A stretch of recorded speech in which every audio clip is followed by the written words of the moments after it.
Hello miss, ikaw po ba yung assistant dito? Mag-a-apply sana ako ng trabaho kung kinakailangan. Sa itsura mong yan, may tatanggap pa ba sa'yo? Ha? Naman miss. At may experience na din ako sa pagtatrabaho since I am 18, yeah.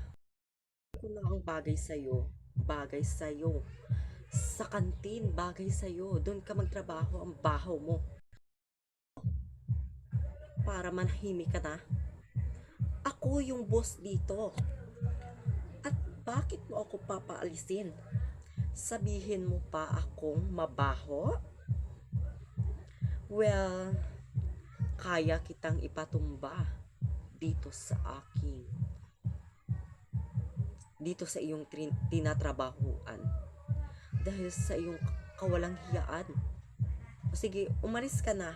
Hindi kita kailangan dito.